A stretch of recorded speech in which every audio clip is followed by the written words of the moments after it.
Welcome back, Sons of Pitches. It's episode 9 of the weekly roundup. We have a couple games, the second half of the winter break in the Premier League, a couple interesting games in the Serie that our Italians will be talking us through.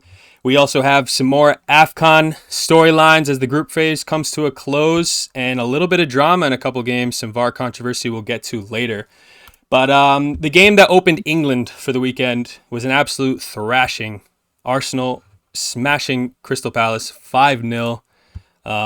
Good signs for an Arsenal fan, as obviously they're getting into some good form. Can this continue for the rest of the season? How do you guys feel about that? I think it can continue. What I will say is it seems like Arsenal was saving all their goals for one game. I was pretty surprised to see them score 5. I did watch the whole game. Pleasantly surprised, but I thought it was interesting. It wasn't names that you'd expect to see on the score sheet. It was a Gabriel brace. I call it a brace. I think they gave one as an own goal. Trossard got off the mark. And Martinelli seems to maybe be back. He's been pretty shit this season, to be honest. A lot of people thought he was going to take this next step. I remember Jurgen Klopp was a huge fan of him. I remember after Arsenal played Liverpool, he couldn't stop praising him. He looked like a player that was going to really propel Arsenal forward in a title charge if there was going to be one. But he scored a pretty good brace, and 5-0 for Arsenal. I think it was an expected result. Palace continue to suck. It's too bad.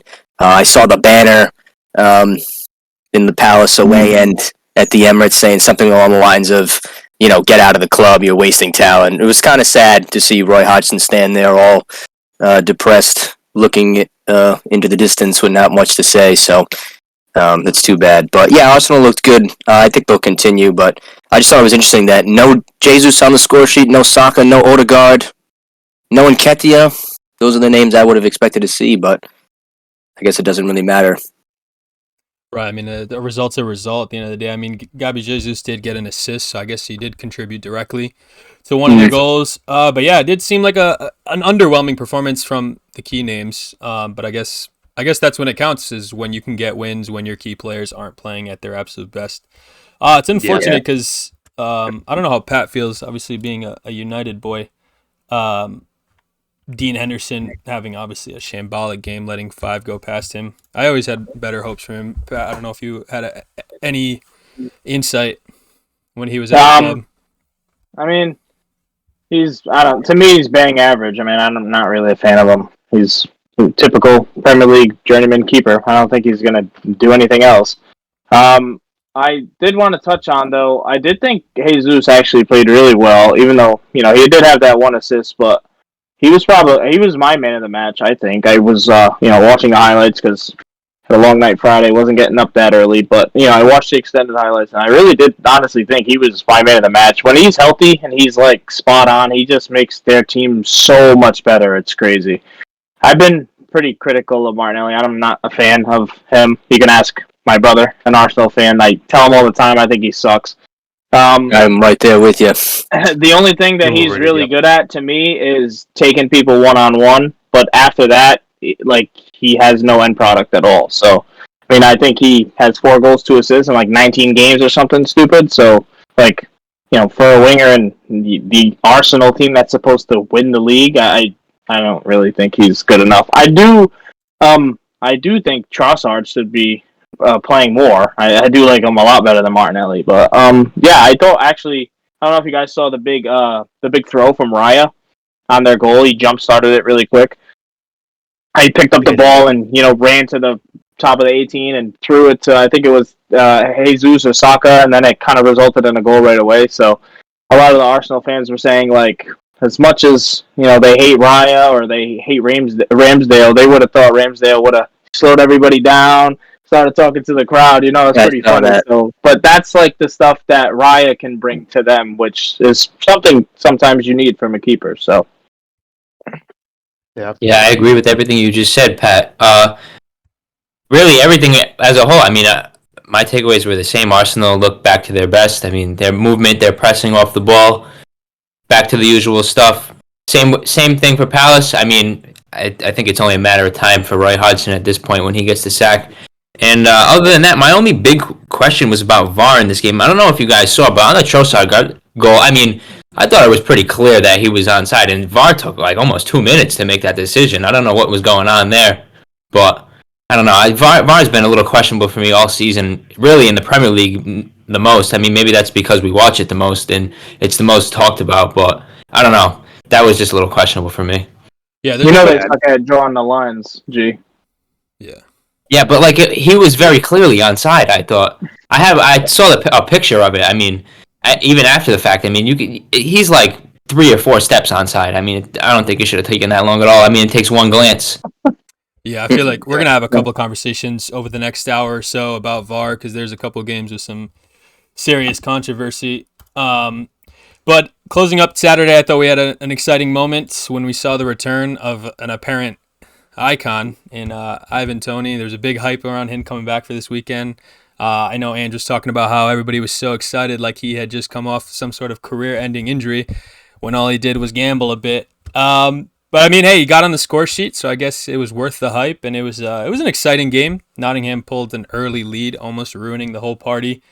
But then Brentford pulled it off. Yeah, world-class goal.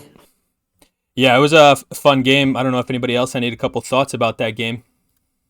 No, really, just on the moment, Brentford should be embarrassed for what they did. They like rolled out the red carpet for this guy who basically, oh my God, he's the reason they're basically in a relegation scrap right now because he's been gone.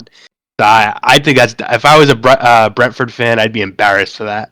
That was shambolic. I completely agree. I don't want to have a Roy Keane moment, but like, just get on with the game. I mean, the guy cheated the rules. I mean, and we're glorifying somebody who gambled. It'll be interesting to see how someone like Tonali returns to Newcastle, because he's a player that I think they need desperately right now in their midfield. But the Tony stuff, just save it. I hate even to be negative about it. Like, I was so annoyed with the whole. They got billboards in the city for this guy. I'm like, yo, like, he screwed you guys, and he doesn't want to be there. That's what I'm saying. Not for nothing. He doesn't even want to be there. He wants to leave. He wants the big challenge. Dude, and now it's he's insane. Doing this. It's insane. If he wasn't there, Thomas Frank would lose his job because they're terrible.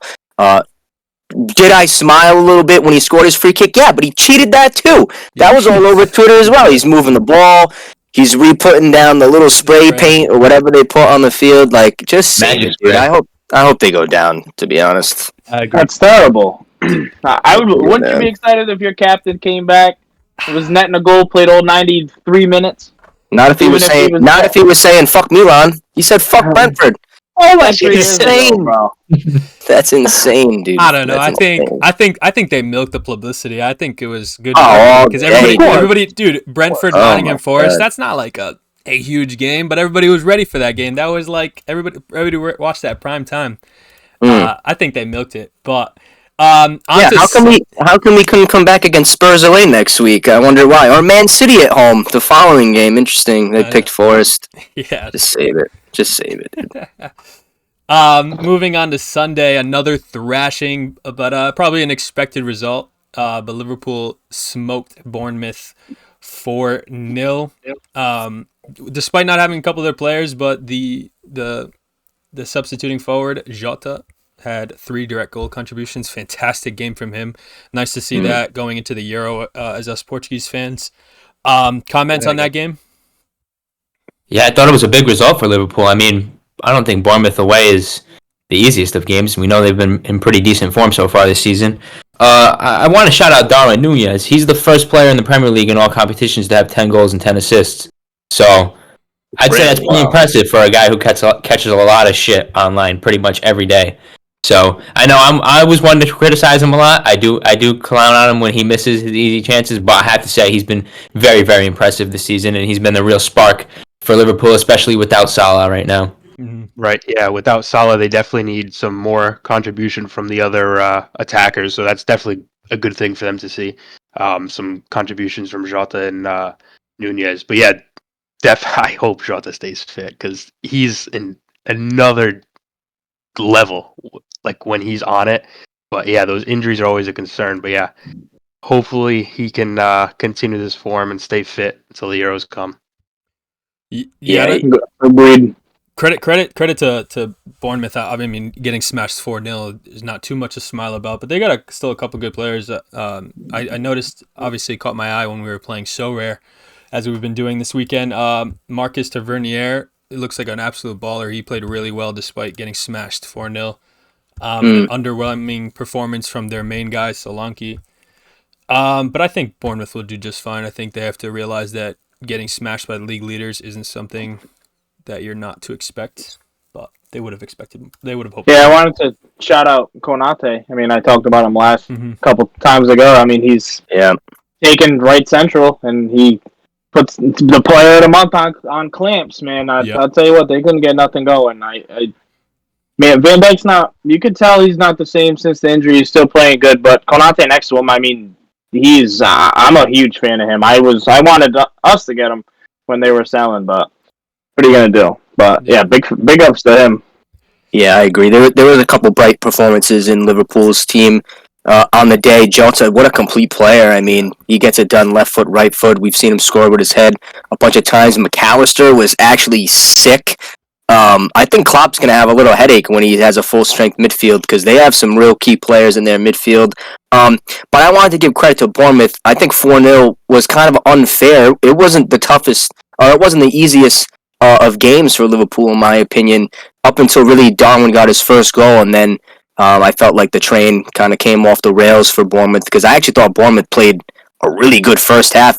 Dare I say they might have been the better team in the first half, but Liverpool's overall quality, the momentum they had, just propelled them and got the job done. And I wanted to shout out Connor Bradley too, the young fullback, something that we've kind of harped on these past podcasts is the ability to plug and play. Liverpool, if not City, kind of have been the ultimate plugged-and-play team in the Premier League. So I thought for this kid to get his first start, grab an assist, I thought he looked pretty good. He definitely didn't look out of place. He was comfortable on the ball, especially to go away for your first game. It was cool to see. But, I mean, when you're playing next to someone like Konate, who Pat brought up, who's in the form he's in, I'm sure it makes it easier. I like to think I could do a decent job myself in that back line, but... Yeah, I have to agree, dude. Jota is such a fun player, especially like in social media because he's very active in like the FIFA community and stuff. So, oh yeah, so 100%. People joke around how he'll go 20-0 in foot champs and then just walk onto a pitch and score 2 goals and an assist. That's absolutely insane. But yeah, Bradley had an excellent game. And speaking of youngsters coming in a position and playing really well for their team, brings us to the last game of the weekend. Where it was a 0-0 game on paper, but I think it was super exciting. I think this is one of those games where, like, the football haters who say that, when nobody scores, it's not exciting, you show them this kind of game because it was back end to end. And the highlight was Thomas Doyle, who had a fantastic game for the Wolves midfield, being a youngster himself, 22 years old. Really well next to Lamina. Ange, I know you had a lot of positive thoughts about this game. I'll give you the floor. Yeah, and like you said, honestly, 0-0 sometimes is my favorite type of game to watch. I know we had said it before the pod when we were kind of debriefing, but I just thought both teams were so evenly matched. It was back and forth. It was on a knife edge, really from minute 65 on, attack after attack. It was Wolves soaking up defensively. We've credited Craig Dawson a lot. He was good. Max Kilman was great as well. Tommy Doyle had a lot of nice touches on the ball. He was keeping things ticking for Wolves. With the few chances that they had. They were great on the counter. Pedro Neto's back. He's made his first start, I think, since October. Yeah. And he had Brighton on skates. I mean, there were a couple runs he was making. It was him and Cunha versus the world. On a different day, they might have nicked the goal and scored one and won the game 1-0. But, yeah, I thought this was a tactical masterclass from both sides. I thought a draw was definitely fair. I didn't really think the team stood out too much. I mean, Brighton had the bulk of the chances, but nobody really wanted to finish him. Yeah. And another return, well, he's been in the past couple of weeks, but he was gone for a bit with John Paul Van Heck on the Brighton defense. Had a fantastic game. Another youngster, 23. I know the group of us, all 5 of us, love a young player. So he was a fantastic player for them. Estupinian also being back, playing a really good game. But yeah, it was an exciting game. Yeah, these two clubs really exciting right now. Because I like the way Gary O'Neill has that Wolves team playing is kind of crazy considering it's basically the same team that was in a relegation scrap all year. So yeah, they're playing really well. Looking forward to Pedro Neto getting some form and more consistency and seeing how dangerous he could be. And they were also playing without their top goal scorer in Hwang Hee-chan with South Korea too. So that probably could have helped them out a bit. But yeah, like you guys said, it was just a great game, even though it was 0-0. Definitely fiery, contentious game. So that was fun too. Yeah, I think we got to start giving some credit to Gary O'Neill because this Wolves team has been playing brilliant this season. And I mean, to go away to Brighton, no easy task. Brighton's plays fantastic football, and to get a 0-0 result, I think is great. And Wolves have had a lot of great results, and their style of play, like I said, is great. And I think Gary O'Neill's a coach to watch out for moving forward. I wanted to touch on Milner real quick. I don't know if you guys saw the stat. He passed Ryan Giggs for second most top flight appearances. Yeah. So he's got 20 more to catch Gareth Barry. So I think he's going to do it. He's definitely going to do it. It's crazy because he doesn't really look out of place in these games for as old as he is, and he's a Premier League journeyman, does the shift and goes home. Especially the way Brighton play, the fact that he can just slot in there is at that age. And I mean, granted, he played for City and Liverpool, so it's not like he's played for scrub teams, but even at that age to slot into a team that plays that way is still pretty impressive. Yeah, I like how you said that though, Liverpool, City, because you throw I think an Andros Townsend, right? Played for Palace, right? We're talking kind of medium clubs. I mean, James Milner has champion trophies to his name, so. Right. It just shows that he can really hang the quality. So I like how you said that. And it also probably justifies his inclusion in some of those teams, right? Because he was probably a bit of a meme as a guy that really wasn't good enough to be in those teams and didn't really belong. But even at this age, he's still proven he can do it. So yeah, it's probably justifies and solidifies his place in those big teams. It's funny you say the word meme. I remember Milner clicking his heels together on the sideline when Messi put him in the spin cycle. But I'm glad you brought Milner up. One of the stats they actually said on the broadcast, Milner's never lost a Premier League game that he scored in. Wow. I think he's only scored 15 times ever. I mean, that's 15 wins out of 15. That's not bad. Pretty good track record. Let him take the penalties, right? Go ahead. That's right. For real. Win every game. Before we wrap up in England, I'll just quickly mention, because there's only 5 games, you might as well just mention it. West Ham duked out a 2-2 with Sheffield United, both receiving red cards, which is interesting. Yeah, the game took about 120 minutes to complete. Yeah. It was crazy. So, I mean, I know we've talked a lot about VAR and stuff. Did you guys see how they gave that penalty at the end of the game? Yes, on Areola. As a blasphemous. Disgusting. Yeah. I got a problem with this lately. I wanted to bring this up because goalkeepers, we can't come out anymore, bro. Every time they come out and try to claim a ball, if you don't get there or you misjudge it in the slightest way, or if there's any type of contact, it's penalty. And Areola does nothing in any way, shape, or form to foul anyone, and it's a penalty. He goes off hurt, and they drop points because of it. And I think West Ham have to feel really, really hard done by. Yeah. Yeah, it was a tough result to take. But balls of steel from McBurney. I don't know if you guys watched the end of the game. He wasn't even standing on the penalty spot. They kind of had a decoy. Forgot who it was, but then he stood up. He stood up to the task at home. Tons of pressure. I mean, this might be a huge point for Sheffield. I mean, they're still 7 points away, but they are rock bottom. They'll take a point any way they can get it. But yeah, West Ham they definitely should have won the game. It was wild. Yeah, it's just it sums it up. Just ending the game. Both teams with only 10 men on the field. I mean, it's just insane. Yeah, just unfortunate. But the Prem table, it looks kind of interesting after this winter break. Tied at 43 through second to fourth. I know City still have a game.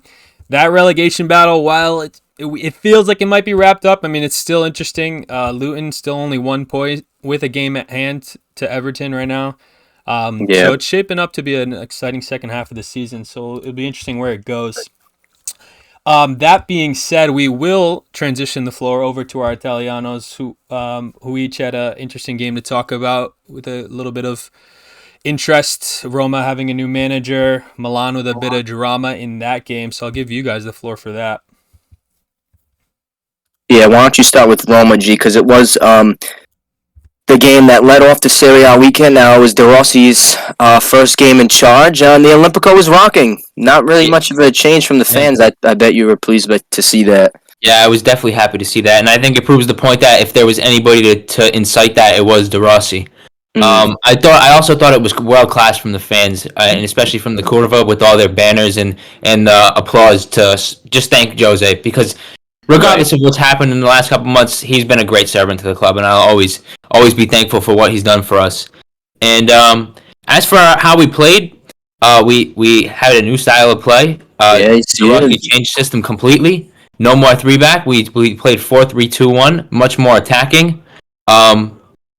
And I thought we were actually brilliant in the first half. I was actually really, really impressed with how we were able to move the ball and progress the ball up the field. I thought Huijsen was impressive moving the ball out from the back. He's been really good, and I have to say he looks well beyond his years in terms of his experience. And I'm excited to see how much more he does. A little disappointed he won't be with us if he does go further, but it's kind of fun watching him play. He's a good player. And other than that, the second half was a little shit. I think the second half was shades of what we've seen so far this season. And we desperately need a goalkeeper because that goal should never go in. I mean, he hits it pretty well, but fuck me, dude. Rui Patricio, he couldn't stop a fucking, I don't know, dude. He couldn't stop a brick wall. I don't know what he's doing there. I really don't. My guy like that. I hate to do it because I really liked Rui Patricio. He's been a great Did you see the goal? It was bad. I did see it. He's past it. He's another one that I think he hasn't been awful. He's been a pretty good, reliable keeper. But I mean, the last year or so, he just instills little to no confidence in me at all. Yeah. And Milos Filar ain't bad either, but he's just not. He's not there. We need to do something. I mean, the window's open. I'm surprised we haven't done something. De Gea is still a free agent. I don't know why nobody's going after him. Crazy. I don't know why we haven't gone after him. But other than that, I'm happy with the 3 points. I hope De Rossi keeps moving things forward. Yeah, and you used the word fun. It was probably the only 45 minutes I've seen of Roma play all season that I didn't want to gouge my eyes off or watch something else. The first half, they came out flying. And I'm going to be honest, you can take this as true or not, but as soon as I saw Pellegrini's name on the team sheet starting with the captain's armband, I thought there's absolutely no way Romanista himself wasn't going to start this game and score a goal. I think he had his best game of football so far this season. Great to see. That's a great sign. If Roma's going to do anything, they're going to need him firing. And speaking of someone else they need firing, Dybala. I think it was a good sign. 2 goals for Roma. Dybala doesn't contribute at all. Dybala was terrible in this game, to be honest. Mm-hmm. But they got the job done. Lukaku's found his feet. I feel like Lukaku seems to come good for whoever is managing him. I think he's always been underrated. He's certainly been a great goal scorer in the Serie A. He's had a number of managers, a couple teams so far. It was cool to see him score as well. And my friend El Shaarawy popping up with 2 assists. He had a man of the match performance himself. I'll always be in debt to him. But no, Roma looked good. Different system. It was interesting. Yeah. But like you said, with Dybala not contributing, I think that's all down to the tactics change, because that was the criticism of Mourinho. We played too boring. We played too defensive. And now that we have... And kind of too much through Dybala. Exactly my point. That's what I've been saying all this time. This time, if he's not there, we do nothing. But now that you see that we have more attacking players in the field, Pellegrini's on the field, El Shaarawy, Dybala. When we have Tammy come back, who knows what he can do in this formation? So I'm just really excited to see what we can do moving forward. And who knows? Maybe De Rossi will claim that 1-year extension. Yeah. We'll see. Let me ask you this: how much? So when managers get fired and all that stuff, sometimes if there's a disconnect with the players, they'll be all ready to go for the next guy, and De Rossi's easy to fight for. How much of it do you think is just that adrenaline, the new guy, they're gonna want to go fight for De Rossi, and how much do you think it was the tactics? Because I personally am willing to bet it's more of the temporary, I'm gonna fight for De Rossi. and then in a couple weeks they're going to be back to the same old, same old. Oh boy. Well, you do bring up a good point, and it's definitely reality that could happen. But I think that we have the players to be playing this style of system, and I question why we haven't been doing it this whole time. So I would like to see us keep doing it, and I think it's a little different for De Rossi because, like, for guys like Pellegrini, guys like Dybala, guys like El Shaarawy, they have played with or against De Rossi. They know him more, which is crazy. I was going to say that way better than they would most managers, and I think he can have a different type of connection with them. So I'm excited to see what we can do moving forward for sure. Yeah, I was about to say the same exact thing. I was going to say De Rossi as the manager. You have Shaarawy who shared the stage with him, like, in the same league for years. Even Paredes, when he was there in his first stint, they were teammates. Pellegrini was a teammate with him. Like, I was going to say Pellegrini, these guys, which is insane. Yeah, it's almost like your uncle coming over and trying to instill the confidence in you. That's what it looks like to me. So I think, like, if there's anybody they're gonna fight for, it's gonna be the former player who didn't retire that long ago. So yeah, I like what you said. I was gonna bring up the same exact thing. Yeah, and it reminds me a lot of my team in the impact of Zlatan. I think it's a very similar relationship that the Roma players, Roma fans have to De Rossi, that Milan fans feel this affiliation to Zlatan. And with that, we'll move into the next game, which Zlatan was in the stands and a spectator for. A little unfortunate to be a spectator for this one. There was some ugly scenes. We saw Magnan in the game temporarily be suspended. He walked off to the tunnel. Unfortunately, was the victim of some racial abuse, which is something that the Serie A has come under fire for way too much, in my opinion. It's disgusting. It's something that should have no place in our beautiful game. I was a little embarrassed, even though it wasn't even the Milan fans, but you never want to see any player feel unwelcomed on the pitch. I thought the referee handled it really well, actually. I think that's the first time I've ever actually been watching a game where it was suspended like that. So I commend the referee for doing so. And Milan rightfully won the game. We defeated Udinese, which is something that we have not been able to say for the last 3 years. It's the Milan's first win against Udinese since 2020. And it was cool. It was cool to see. I think it was a real sign to Milan's recent form. A lot of credit to Pioli. He made the subs that changed the game. It was Noah Okafor off the bench. It was Luka Jovic again off the bench scoring. I don't know what he's going to do to start. But no, I was impressed with Milan. We gave up a couple questionable attacks. Salmadzic scored a great goal, a goal that's almost becoming his trademark, a little mazy run and a blast from outside the box. He had a good performance. But it was nice to see the mettle that Milan had, the togetherness of this team, the character that we showed to fight through a pretty a not so familiar atmosphere, I would say, when one of your teammates or brothers is affected in the way Magnan was. It was nice to see. It was probably my favorite win of the season so far, to be honest. Yeah, I'm glad you mentioned the referee and stuff, because I thought 90% of the actual footballing people involved were behaved perfectly with it. Like, they all kind of handled it with respect and all that stuff. And it was you could see there was a few people though that were trying to, like, all right, get back on the field. What are you doing? Yeah, but I know. Most of it was like, all right, we're all gonna be together. We're all with it. There was no like arguing back and forth. It was they heard it and they went with it. So yeah, that's definitely commendable. So hopefully that stuff all does stop though, because that's getting ridiculous. Yeah, I wanted to say I thought Magnan handled it very, very well himself too. Did, he could have retaliated. He was very professional about it. He reported to the referee. He didn't act all crazy. Didn't make a big scene about it. He just walked right off.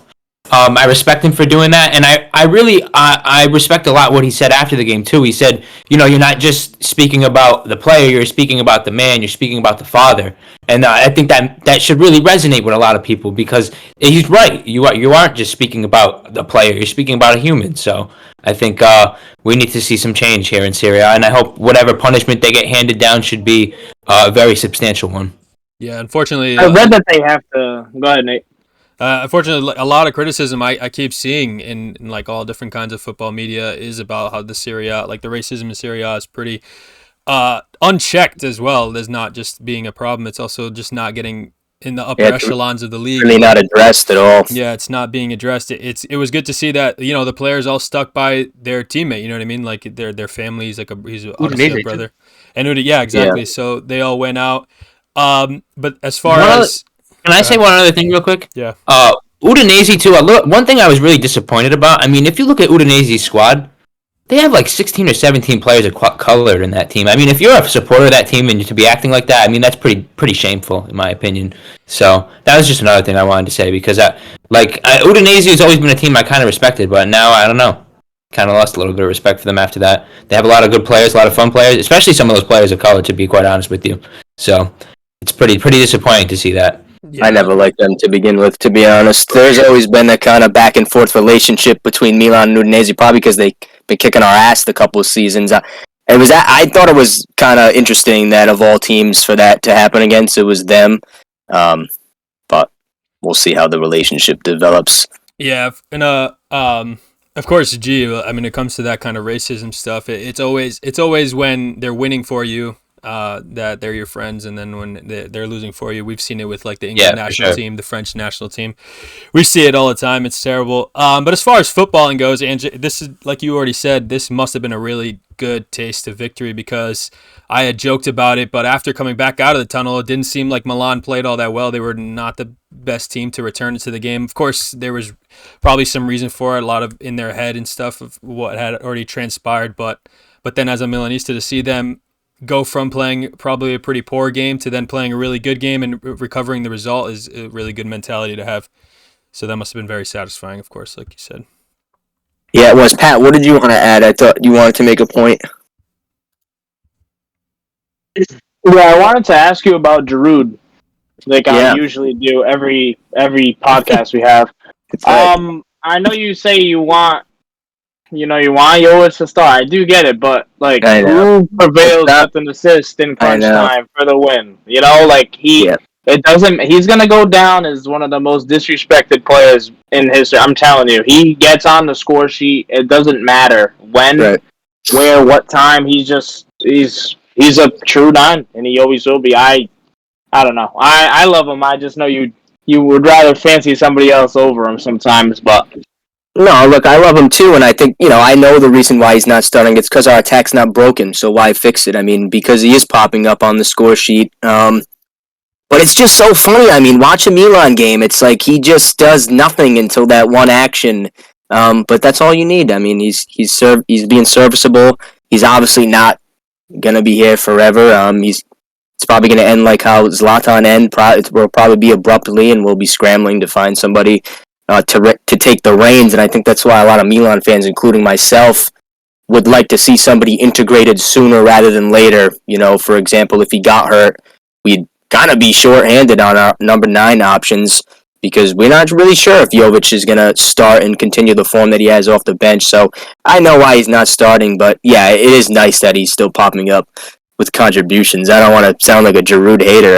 I've loved him for years. I was almost an Arsenal fan for a little while when they had that Giroud and Sanchez connection. So I was actually pretty pleased when I saw his name pop up as a Milan transfer. I remember that day pretty well, actually. But nice. I think we can move on. There's really only one other game I wanted to speak about in the Serie A, and I don't even want to speak about it much. But Juventus got another win, but uncharacteristic. They finally scored more than a 1-0 win. It was 3-0 on the day. Vlahovic has scored another brace. He was somebody who I was critical of, but he's popping up at the absolute perfect time. Juventus are getting goals from a number of characters in this team. We saw Bremer pop up with a goal. Weston McKennie's continued his fine form, another assist, but Vlahovic was a man of the match again. Back-to-back braces in the Serie A, I believe. Do you catch the game, Gianluca? Yeah, I caught a bit of it. I think it was just a typical Juventus performance again. I mean, we've been saying it week after week now. I mean, Juventus are in their Juventus mode. And Vlahovic, I mean, 6 goals and 2 assists, I think it is, something like that, in his last 7 Serie A appearances. So, I mean, he's been out in absolute smoke lately. And the goals he's been scoring, too, are typical world-class strikers' goals. So, as much as I hate to see him doing it for a Juventus player because he was great to watch at Fiorentina, it's nice to see him popping up back on the score sheet because he is one of the league's best players. Yeah, and on his day, he's fantastic. He's scored in a number of ways, and the 3 points has taken them to the top of Serie A. But that is, of course, because Inter have a game in hand. They were busy winning a trophy this weekend. We had the Italian Super Cup final, Napoli versus Inter. Pretty boring game, to be honest. Yeah, it was pretty boring. It wasn't really the best advert for the Serie A, but we saw Lautaro Martinez score his 3rd goal in Super Cup finals. It's 3 straight Super Cup finals for Inter, three straight trophies, and 3 straight goals for Lautaro Martinez. He's a man in unbelievable form, somebody who I think should be getting Ballon d'Or shouts come the end of the season, come May time. And I don't think this is going to be the only trophy that Inter adds to their cabinet. What do you think, Gianluca?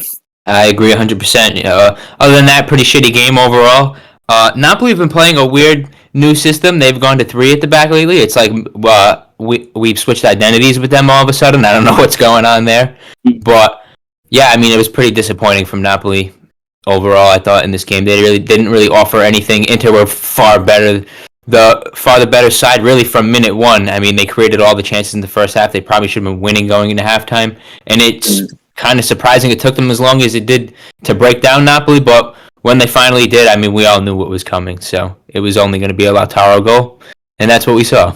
Yeah, it took playing up a man for about a half hour for Inter to break the deadlock. You bring up the Napoli formation. I don't want to go too deep into the rabbit hole, but it's actually something I've been waiting for them to deploy, this 3-back system. It's something that Walter Mazzarri kind of became famous for in the Serie A. That was his bread and butter formation. I think a lot of people were waiting for Napoli to implement it. It was probably the reason why they bought in Mazzocchi, even though he'll be suspended for a little while after he got that red card 5 minutes into his debut. Unfortunate.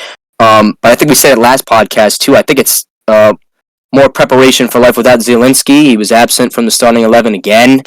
So we'll see where Napoli go. Napoli are in a weird state. Osimhen came out with some comments today saying he's ready to take the next step. I think we'll be talking about him in the Premier League segment of the podcast. Have you seen the Mourinho rumors? Yeah, I've seen the Mourinho rumors. There's a lot of rumors going on with Napoli. They've signed a bunch of players all of a sudden out of nowhere. I think De Laurentiis has had to stick his hand in his pockets to try and save Napoli season and make it a little respectable. We'll see if they can climb up the table. Definitely wasn't surprised to see them lose to Inter, as we said. But yeah, Napoli are a team to watch out for. Not because they're doing particularly anything well, just because it's hard to judge. They're kind of the Man United of the Serie A right now, in my opinion. They're in about the same place in the table too. So, but that's really all I had to say about the Serie A. I don't know if there's any other storylines that you wanted to harp on, Gianluca, but I've said my piece. No, the only other thing I wanted to do is I wanted to give a shout out to Empoli's Simon Zerkovsky. He just signed from Spezia. This is his 2nd game. He scored a perfect hat trick from center mid. Yeah, I watched the game. He scored in his first appearance as a substitute in his last game. So who knows? This guy might be on smoke. He hasn't scored in his first 16 games of the season while he was at Spezia, and now he's on loan with Empoli for the rest of the season. A massive result for their hopes of survival. I mean, it keeps them 2 points from safety, so we'll see where they go from here. I know we all have them going down, but Zerkovsky might turn things around for him. Who knows? Well, and if it's not him that turns things around, I'm actually glad you brought up this game, because who will turn it around is the new manager they have, Davide Nicola. This is an Empoli side who we also saw deploy a 3-back for the first time in their season. Serie A fans will be familiar with Davide Nicola. He was at Salernitana last season. He got them promoted into the Serie A. He helped turn their season around, although he ultimately got the sack. But he got the best out of someone like Boulaye Dia, who was a signature a number of teams around Europe were chasing until he unfortunately got hurt this season. But yeah, Empoli, like I said, I've watched a couple Empoli games. They had their best game of football this season. I think it was largely in part to Nicola. They kind of got to kick up the backside with the managerial change too. There's a bit of a managerial merry-go-round happening in the Serie A. We'll see if any more names get kicked to the wayside, but I was actually pleasantly surprised by that game. I forgot I even watched it. I'm glad you brought that up. That was a good point. But we can move country now. Should we jump to the Bundesliga, or do you want to go to the Portuguese league now? We can talk briefly on the Portuguese league. It was a pretty straightforward weekend as far as the usual names getting the 3 points that they wanted to collect. Yeah. I will say one of the opening game of the weekend, Braga won 2-1 against Famalicão. I just wanted to highlight there's a player on Braga who came off the bench in this game, but started actually a game that ended a little while ago in the League Cup. Sporting versus Braga. His name is Rodrigo Salazar, dude. That boy, he is a fantastic player. 24 years old, Uruguayan. Typically plays out in the wing, but he can play through the middle too. He's a fantastic contributor. He assisted in the game I'm speaking of right now.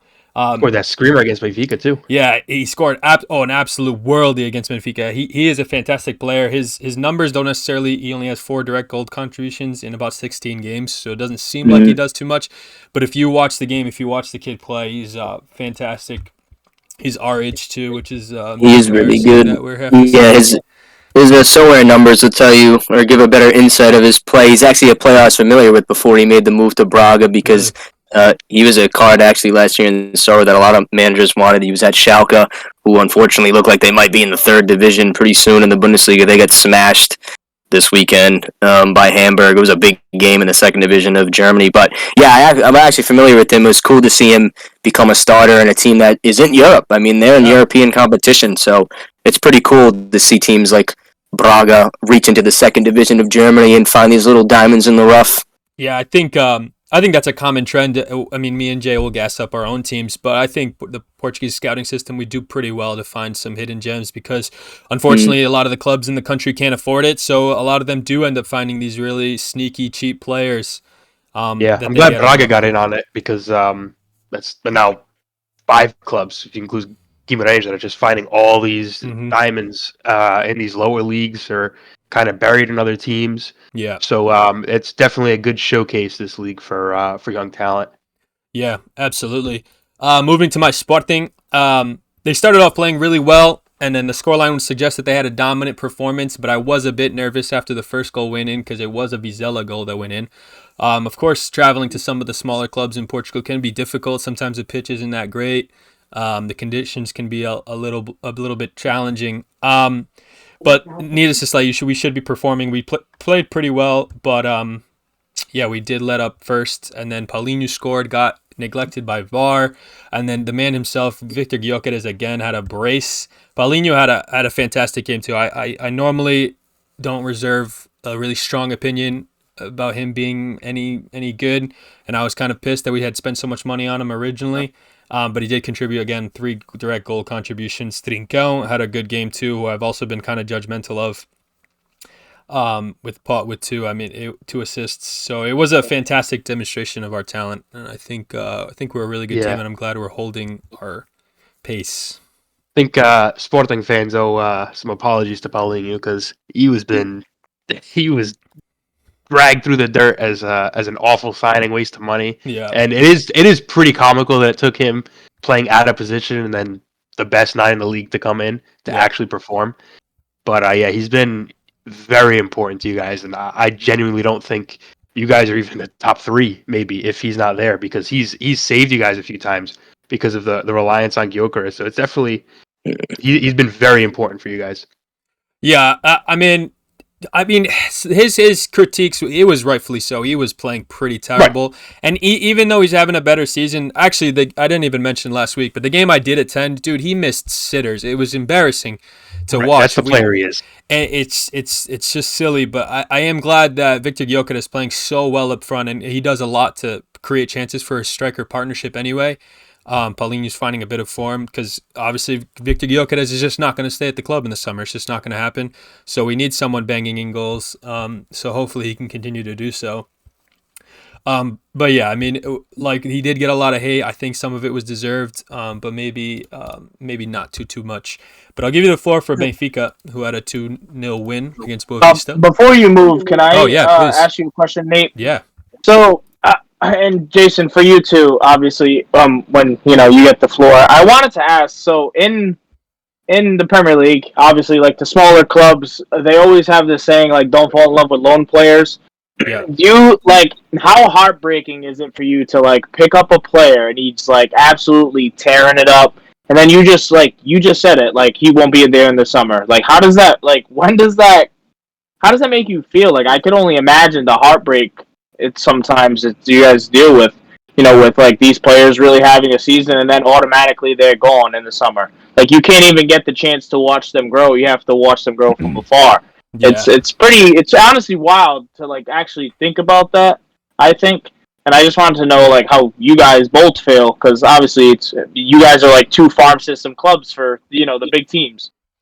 Yeah, I mean, I'll start with a positive note because I think it's credit to our scouting. I think Benfica and Sporting. Actually, I sent it in the group chat the other day that Sporting and Benfica were two of the top 10 like most profitable academies in Europe, which I think actually in the world. It was insane. Benfica I think was number 1. Sporting I sat number 3 or 4. And we were going toe to toe with clubs like Barcelona, Man City, clubs like that like those are reputable academies and they make a lot of money. And yet in terms of profit, we were higher than them. So credit to that, right? But then of course it just does suck. It's just the reputation of the league. It's the reputation of the clubs. Benfica has probably a bigger reputation worldwide than Sporting does, but even so, you just can't compete with those kinds of names. Players want to be competing for a Champions League title. I know Benfica will do a deep run every now and then, but realistically, they're not contenders for the title, similar to Sporting and Porto, and it's just tough. But I mean, I think it's just you have to look at it in the bright side where it's credit to our team. We know we have good foundations in the footballing department where they're making the decisions. Clearly, they make good decisions in the scouting department. But Pat, it really does suck. I know Jay will go into his game and he's going to talk about João Neves, and I know that's going to be one of the first names he's going to talk about that he'll probably miss come this summer if they can't hold him. But I mean, we've seen people come and go so quickly. It's I tough. think for me, like with Benfica, I think we're a little bit luckier in Sporting at this point because we're probably a little bit ahead of the game and made a bit more money. So we're at the point where we can afford to hold on to these players and miss out on some of that profit from the sales. So we're probably going to be a little bit lucky. So like we can afford to not have to sell Antonio Silva or João Neves next year. Does that mean it's not going to happen? Who knows? But we're at a point where we can do it. But yeah, it's definitely frustrating because like, dude, I loved Enzo Fernandez last year. But then he threw that fit and left, and now the guy's dead to me. But yeah, it's definitely tough. But yeah, it's bittersweet because then you see, it's also like a point of pride. Like you see, the best team in the world has 2 Benfica Academy products that are literally running the team in Ruben Diaz and Bernardo Silva. So yeah, it's cool, but yeah, it does suck that they're not doing it for us. But it is cool that like our influence is literally in every team, every big team. There's a former Benfica player in literally every team that's succeeding.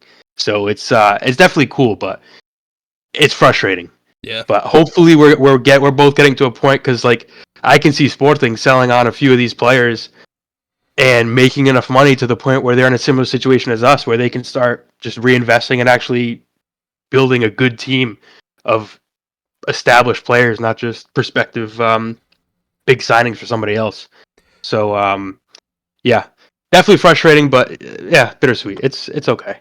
Yeah, I'll agree with Jay that Benfica's ahead of the game because they made a couple bigger sales first. I think one of the biggest ones, that João Felix sale, set Benfica, miles ahead of where they probably would have thought they were at that point because that was just an insane sale. And Enzo a few years later, too. Right, and then followed by Enzo, even Renato Sanchez.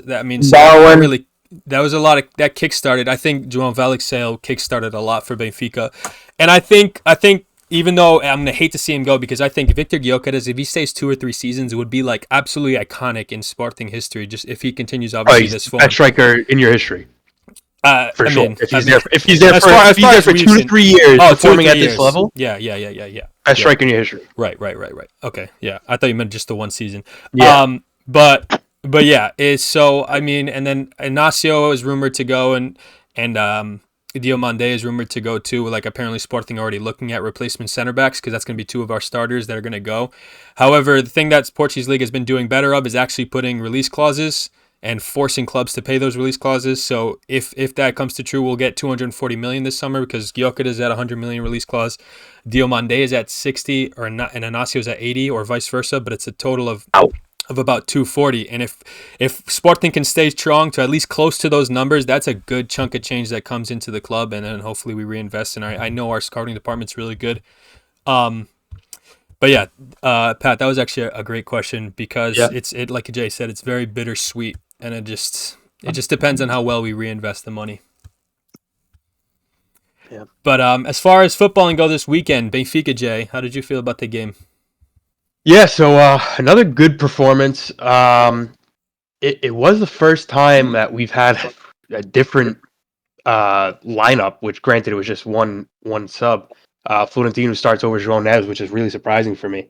But yeah, we've kind of, I've talked about this before. We're kind of playing the same guys over and over again. It's getting a little stale. It would be nice to have some more players in form. But nonetheless, good performance overall. Di Maria, he started off the season well, went through a little bit of a slump, but the last like 4 or 5 games, he's been unplayable. He's been unreal with goals, assists, and just he's been really good. So to have those performances at that age is definitely impressive.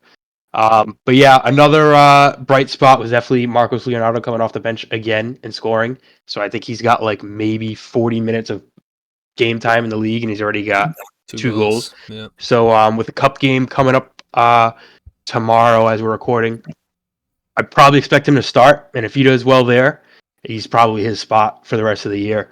So I'm definitely liking this team.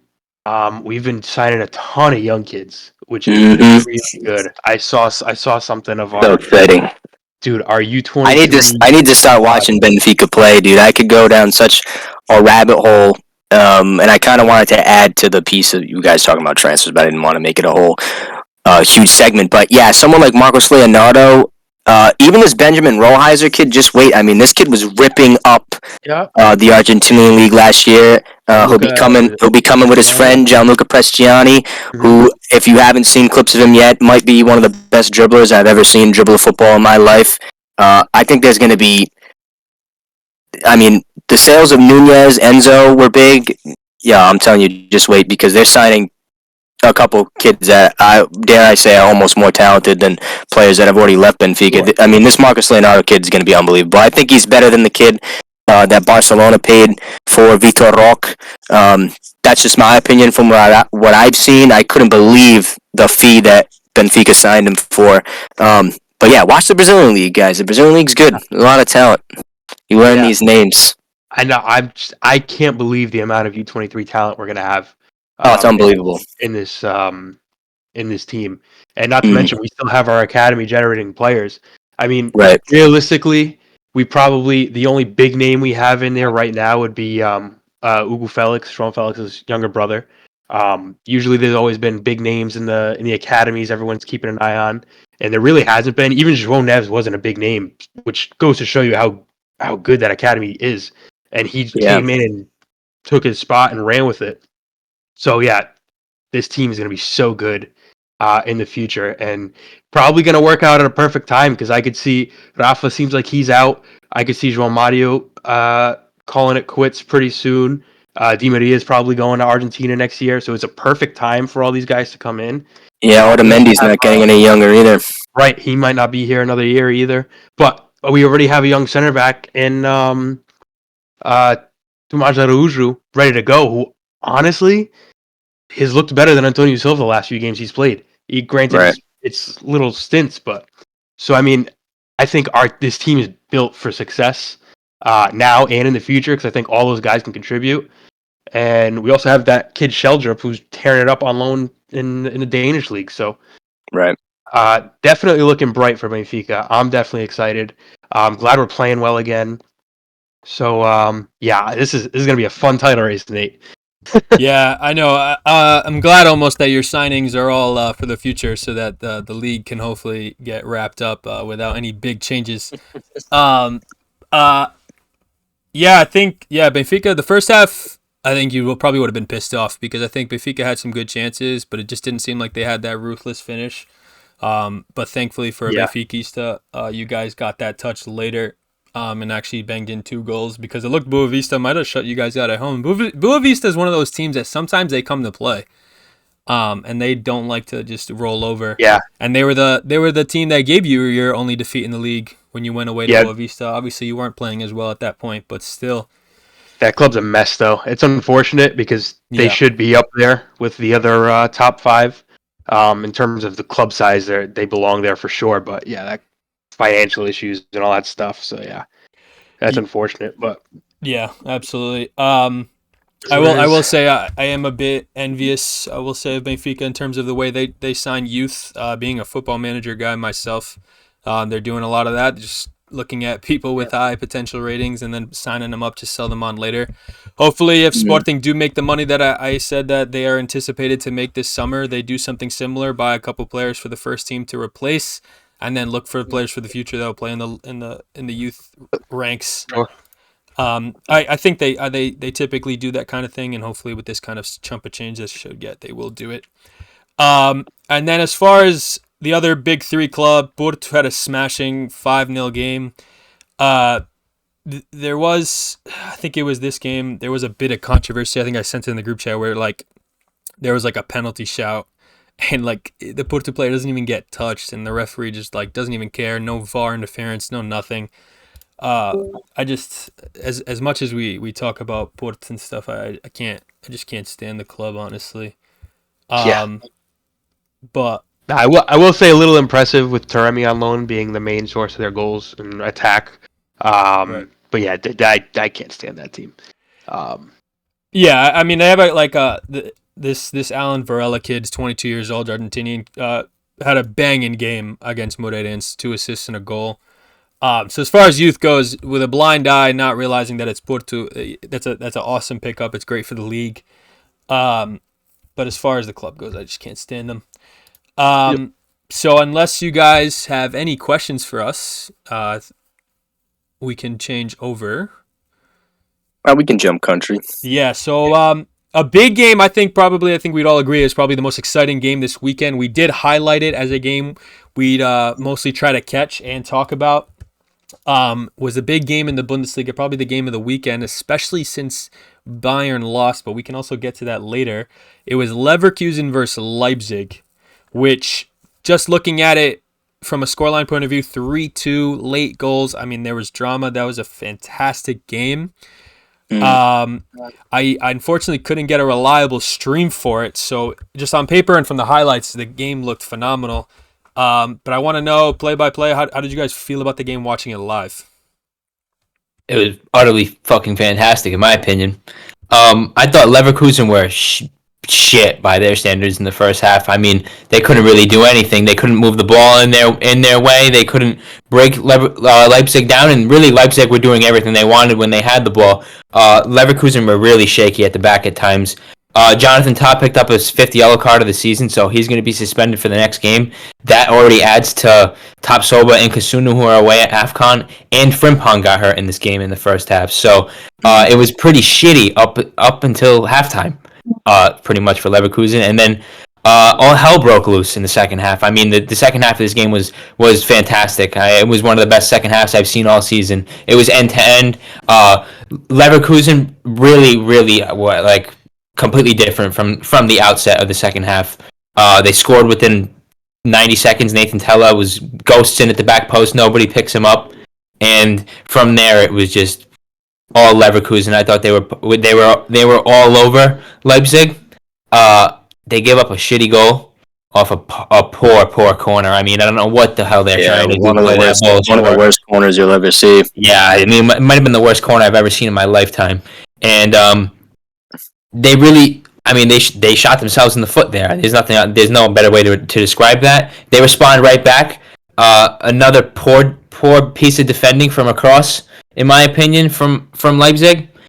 And from there, it was all, I thought it was pretty much one-way traffic for Leverkusen. They really pushed on for the winner, and we saw that. Yet again, for the second week in a row, they're showing their title-winning mentality. For a team that's really never done that, and a lot of players who are not experienced in doing that. I mean, it's pretty outstanding, in my opinion, to do this, especially with the players they have out. So, overall, I mean, we highlighted it as the game of the week for us for very good reason, and it very much lived up to that. I thoroughly enjoyed watching it so much that I watched it twice. So that pretty much should tell you everything you need to know. Yeah, and it was a game certainly worth watching twice. There was a lot of stuff that happened. I'm going to speak from a Leipzig point of view. Leipzig was the team I felt shot themselves in the foot because they came out in the first half like bats out of hell.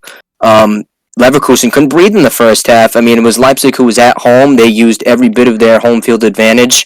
Xavi Simons pulled a page out of Dele Alli's book. What a goal he scored. Not a lot of people are talking about the signings of Xavi Simons and Openda. I think they've been unbelievable for Leipzig. 2 top-class transfers. Xavi Simons is another lone player, like we mentioned earlier.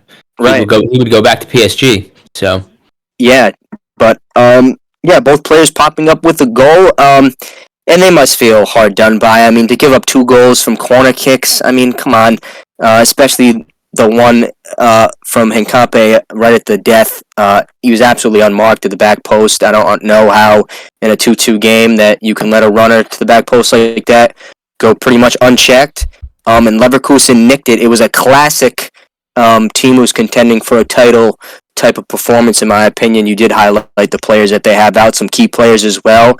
I was super impressed with Leverkusen's ability to respond, but I was as equally impressed with Leipzig's ability to take the lead twice in this game. They stuck with the punches. It was just unfortunately a little too much time, and they couldn't hang on for a point. Yeah, in this league, we've seen it so many times where Bayern just runs away with it. But we've seen times where Dortmund come up and they'll have a good lead at midpoint of the season. But I don't think they ever had games like this. This is games where they drop points previously. So it's definitely encouraging to see if we finally get a new German champion. Yeah. But yeah, this team is ridiculous. They, on paper, the talent isn't really that great. But I think the sum of their parts and their system is fantastic. They're really good. I have to say, I think that was the craziest thing you said. I think on paper their team is fantastic. I think actually both of these teams, I like both of these teams. Again, like I mentioned, I love I love youth. This team, both of these squads have about only 3 players above the age of 25 in the starting 11 on each side, and that's unreal. And there are some incredible. I mean, like a lot of big clubs are after some of these young players. Frimpong is a unit. Wirtz is one of the most sought after players in Europe. Benjamin Sesko looks to be a serious potential for one of the best 9s if he can generate some form and improve. Openda, like you already said, Xavi Simons is unreal. I mean, even, I don't know. This is just, there's a couple of really good defenders. Dude, both of these teams are just sick, dude. I think he just meant they're not quite household names yet, but I know what you mean. They're decent players, and like Jonathan Tah is not meant to be a world-class center back. No. And he's playing like one. That's right. Like Tapsoba's jumped around from smaller European teams, and now he's leading a really good back line here. So I mean, like it's a bunch of players that you put them next to Bayern's squad.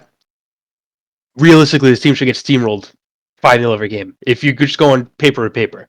But when you put them, they're all really, really good players, and when they're put in a system to succeed and where they fit, then that's how you get a championship team out of this.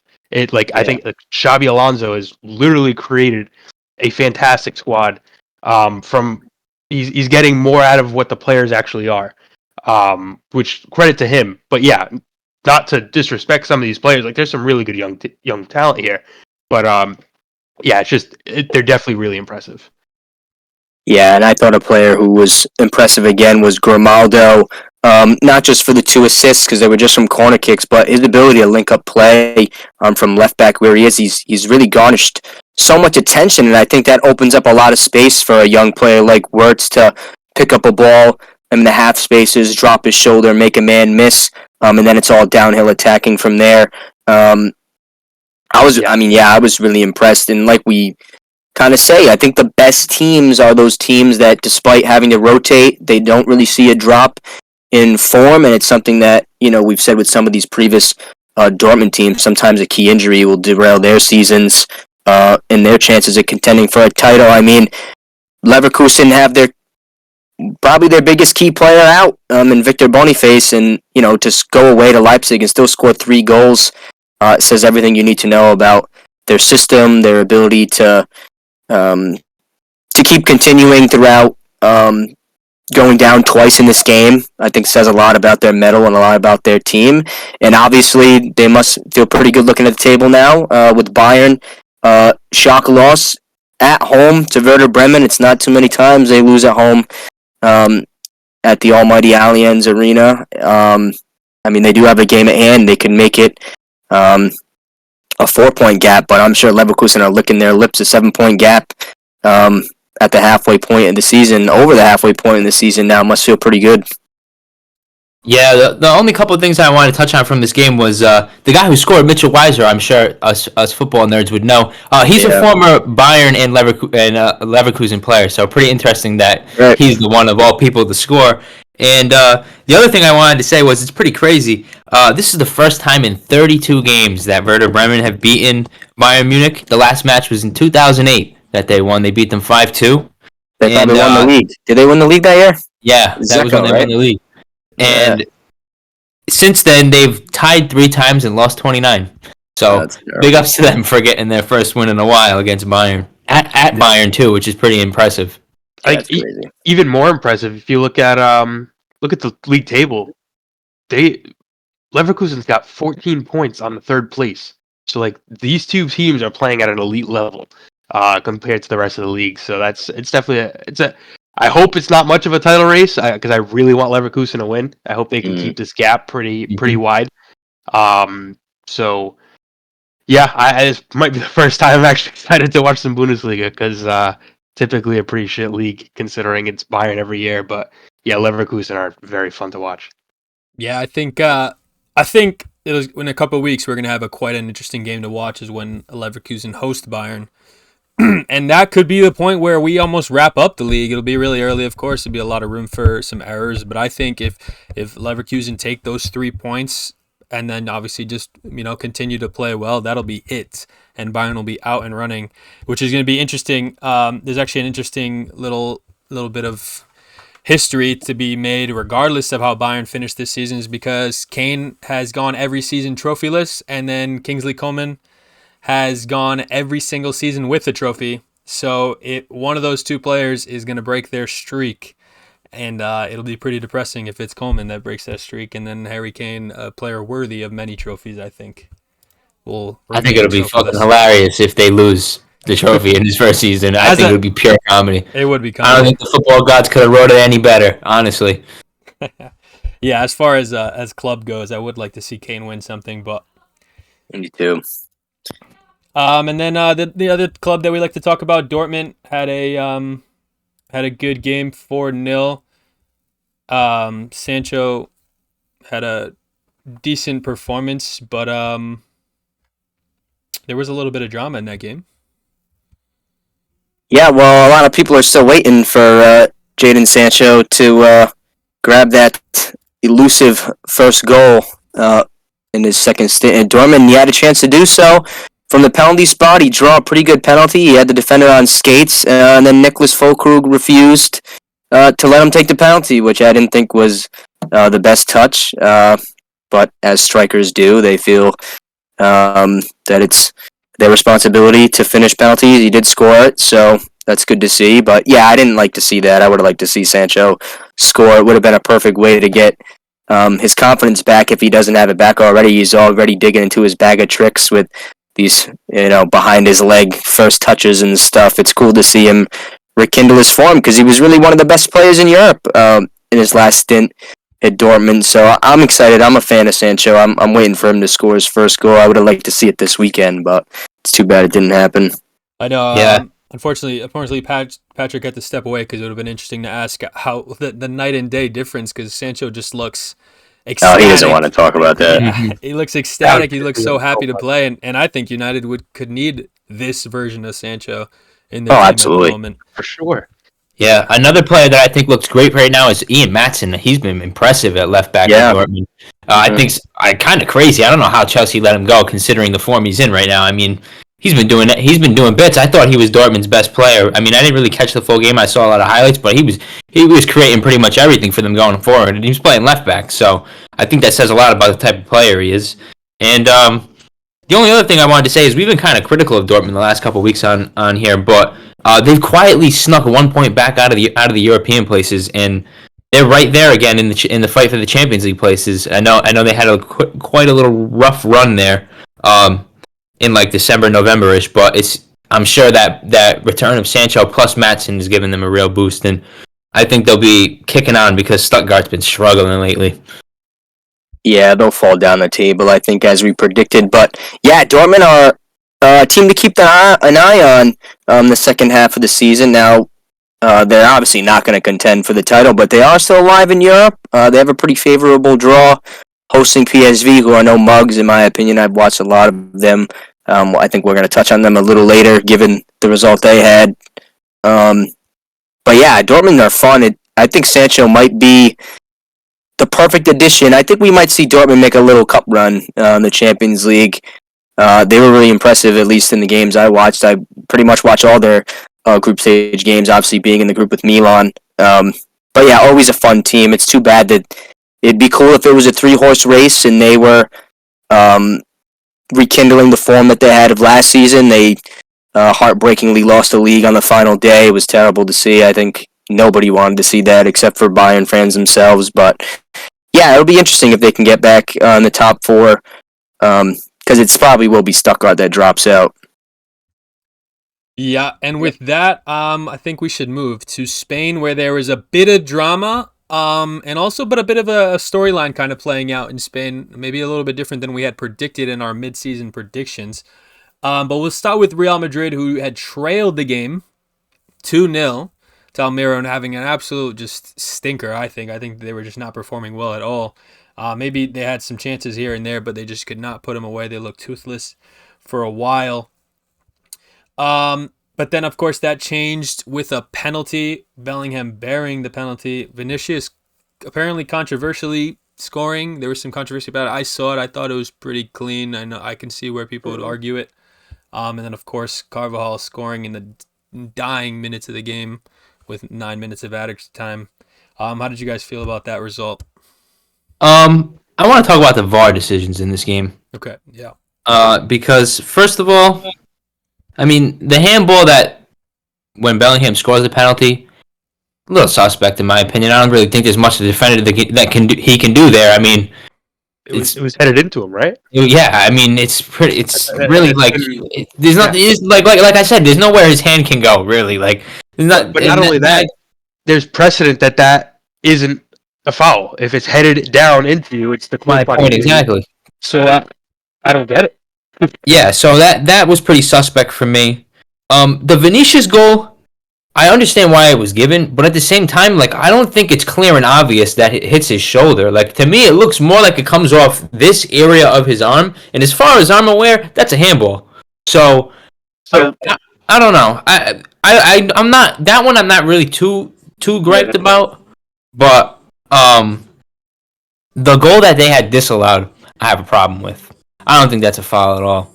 I mean, Bellingham is so soft there. I mean, we see the power of Bellingham throughout this whole game, and he gets touched in the face and he goes down screaming, crying. I mean, I think that was pretty disgraceful for a player of his caliber to go down like that. And VAR saved Real Madrid because I think it would have been really difficult for them to come back from 3-1 down from there, regardless of the type of team they are. And Almeria, I mean, it's fucking tough on them. I mean, they haven't won a game all season. They played all the big sides well. They've lost all of them in close games. Couple 3-2s, couple 2-1s. I mean, it's got to be a real tough time to be an Almeria fan. I would be hating my life watching that game. I don't know. I felt bad for the coach. He got sent off in the game. I mean, I felt his frustration. You could just see it in his reactions to every VAR decision. I think you could. I don't speak Spanish, but you could see he had enough. I mean, he was sick of that shit. So yeah, it was just so questionable all around on all fronts. I mean, many times for VAR, just like we've said pretty much throughout this whole episode. Yeah, I mean, for me, I can see both sides of all the VAR decisions. Like, I can see the support for either side. Yeah. But I mean, if I'm being honest, yeah, the foul was crap. that's when you head down into somebody's hand, it can't be a handball. And to me, like by rule, yeah, if it's like on the shirt, I guess is the new handball rule. It's not a handball. But when your intention is to score with your shoulder, like the outside of your shoulder, to me it doesn't sit right. That's not how you score a goal. Like use a real part, like a chest, Use your a head, a knee, anything, not a shoulder, not the outside of your shoulder. That's just to me. But I mean, I can still see why it's given. But yeah, I mean, it sucks for Almeria because they scored some fantastic goals. They did Fantastic goals. The one that called back too, like it was. Yeah, and I was just gonna say. I mean, the third goal. I mean, it's from a Jude giveaway, who then obviously I think it was a bit of play acting too. I mean, we all played the sport. We all played the game. Forgive me, I don't remember the player on Almeria who picked up the ball and then went on to foul him, but he's not trying to foul him. He's not even looking at Jude. Obviously, he's feeling for Jude's presence, to feel his body, to shrug him off. He had no intention of putting his hand in his face. I thought it was such a soft call. It was distasteful. It's everything about the sport that we've kind of, at least I've kind of grown to dislike now. You know, I was always into the hard fouls and continue play on. I mean, the foul happens so far away from the goal, and I know it doesn't really matter where the foul happens on the field, and I get it leads to the direct counter, but they absolutely blitzed Madrid on the counter. It was a good finish. The only thing I wanted to say was I thought the Almeria player, Marco Pubil, I think was his name, came out and subbed it up well. I don't remember the quote exactly, but he said, you know, he was asked what he thought, and he said, somebody didn't want us to win today, and it's exactly how it felt.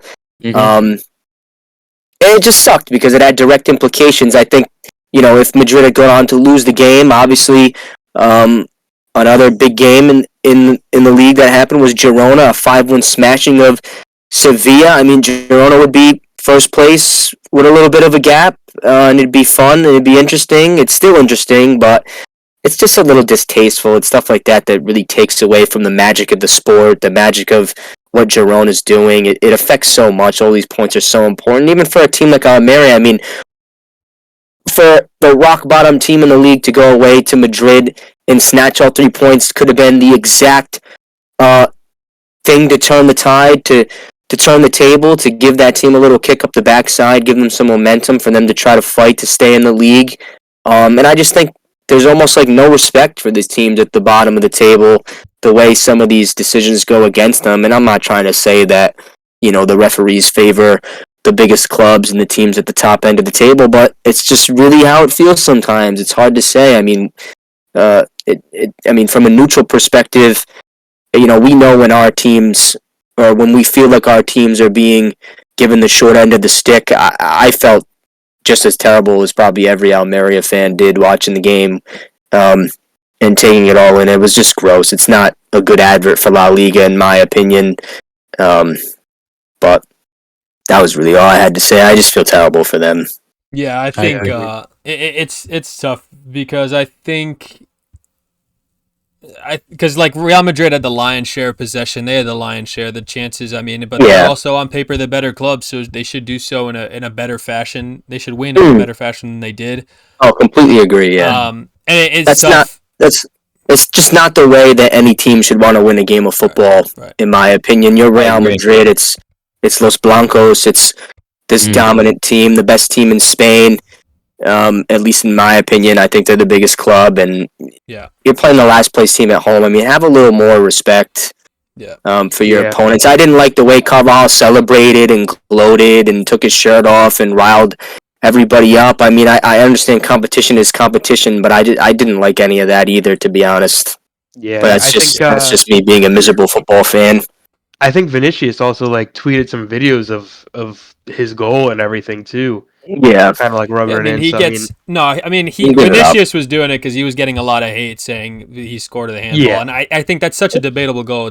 That one I think is the least controversial thing. It is. I agree. I think he's not doing it to rub it in. He's doing it because he's getting hate from fans, and they're probably all like Barcelona fans. They're not even Almeria fans. You know what I mean? Right. I'll give Vinicius some credit there.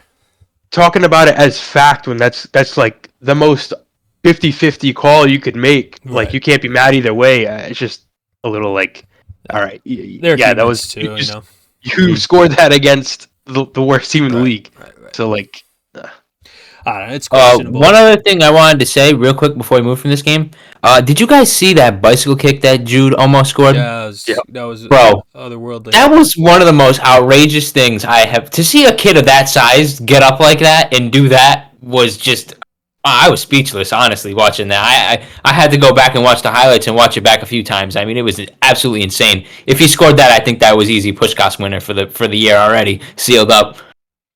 But that's what I mean. I mean, Real Madrid still had the better chances, so maybe they were a bit unlucky that the game had to end the way it ended. But still, either way. But moving on, we did have 2 hat tricks. We will go to Girona since we already briefly touched on them. Girona still taking full advantage. They're not slowing down as we may have slightly predicted in the mid-season review. We weren't sure if they were going to be able to keep pace, but Dovbyk with 3 fantastic goals, smashing Sevilla, who are usually a much better side, having a struggle of a season though. Just a fantastic performance from them to continue to playing their fantastic style of ball. Their big names still putting out performance. Savio playing really well. Porto playing good.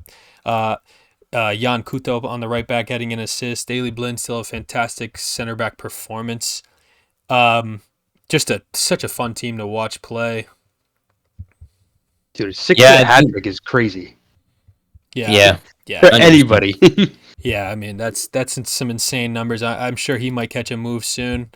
I don't think it's a might. I think it's a definite. Yeah. Sevilla, I mean, fucking poor again. I mean, this team is just getting worse and worse by the week. The only reason they're not in the relegation zone is because Cadiz can't seem to want to win either. So I don't know. It's just weird to me to see them all the way down there. They're such a storied club. They've always done so well in Europe. So even in a game like this, just to turn up in that way, I was pretty disappointed, I thought. Yeah, it is unfortunate to them. Their woes continue. Hey, Dovbyk for me. If no other big club in Europe needs a striker, Sporting is probably going to have a vacancy that I wouldn't mind filled by a player of his caliber. So he's definitely not going there. It's not going to happen, but you got to wish. You got to try. Dream big, buddy. Another hat trick in Spain, Barcelona. A little bit something to hope for, a little bit improved. We have been critical of them. A better performance. Ferran Torres is a great player. He's really coming into his own. I'm glad he's doing so. I've always liked him. I know Ange rates him. I'm sure a couple of us do too. But a hat trick and an assist. Directly involved in all 4 goals against Real Betis. Just a fantastic out-and-out performance by them. Yeah. And I know last pod we spoke about, me and Ange, kind of how we were like kind of disappointed in Xavi and not playing like the true Barca players in Ferran Torres and João Felix, and then they come in and score all 4 goals. Yep. And like those are the Barca molded players. Yeah. Yamal was brilliant too. Yeah. Yeah. So I mean, it's an important win for them for sure. But yeah, we'll see what comes from it, and I hope they realize what players they have in Torres and Felix and kind of ride them as their main attacking creators. Yeah, and we saw Pedri pop up with an assist too. The only other thing I wanted to speak about, 2 things. We saw a nice little debut in the Barcelona side. We'll see if he goes on to be a mainstay in the team. I think it's Cubarsi is the way to pronounce his last name. He didn't do too bad. I mean, they conceded 2 goals, but nice to start his Barca career off with a W. And then Lewandowski dragged off 60 minutes into the game.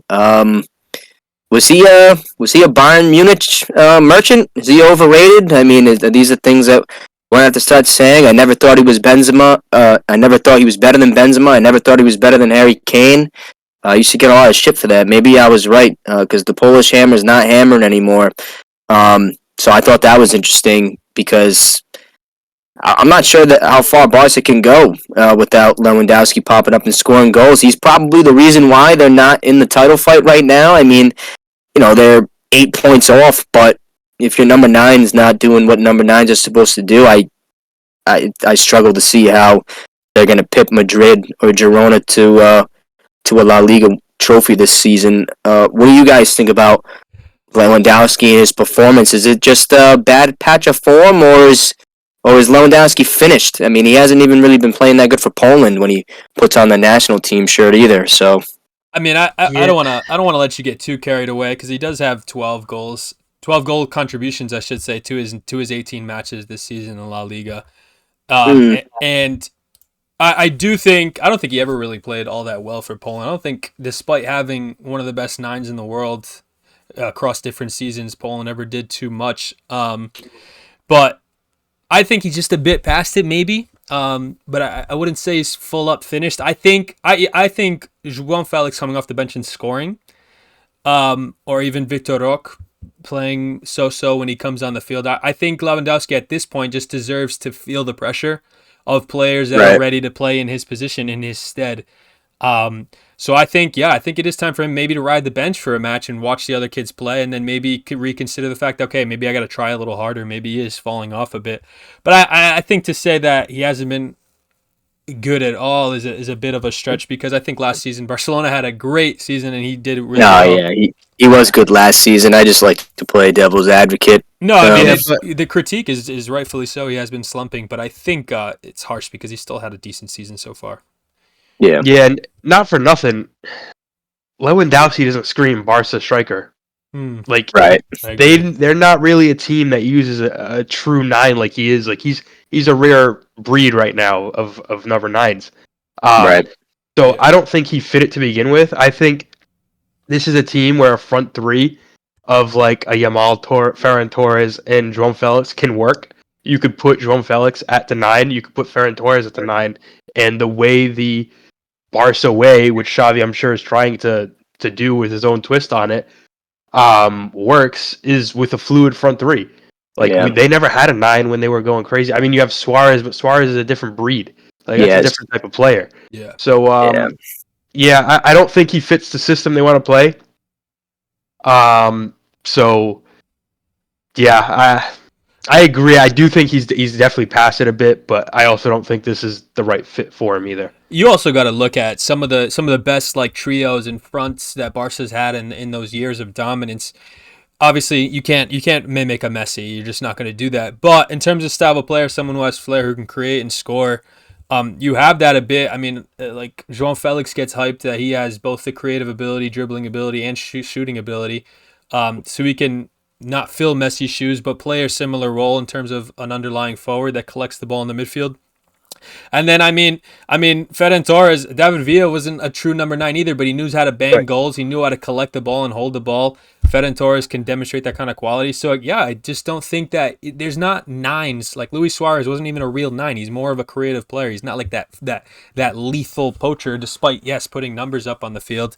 And Lewandowski is that guy. He's like a guy that just sits up top and gets distributed balls and just knows how to bury it in an 18-yard box.